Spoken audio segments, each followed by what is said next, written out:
સુંદરકાંડ અને હનુમાનજીની ઉપાસનાથી બોલવામાં જો કોઈ કુદરતી ક્ષતિ હોય હા, તો એ દૂર થઈ શકે છે. આ મારો પોતાનો અનુભવ છે.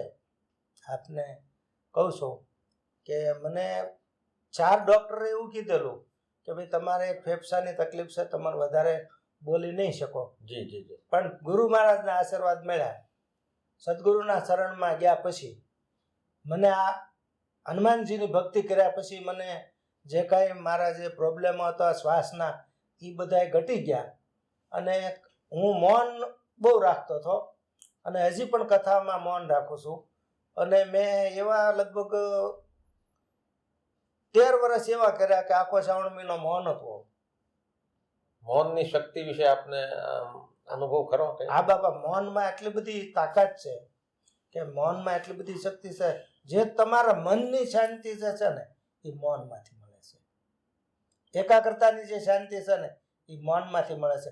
પછી જે કાંઈ તમારા આપણા જે કાંઈ બીજા વિચારો છે એ બધું મૌનમાંથી આપણને પ્રાપ્ત થાય છે. એટલે એનો અર્થ એવો થાય કે જીભથી મૌન રાખો તો આપોઆપ મનથી પણ મૌન થઈ જવાય છે. હા, મનથી મૌન થયા પછી ટૂંકમાં જીભમાંથી આપણે બોલવું ન જોઈએ. હા, એ જ મૌન. અને હું કથા દરમિયાન હજી વ્યાસગાદી ઉપર આવીને જ બોલું છું. કથામાં એ મૌન જ હોય છે.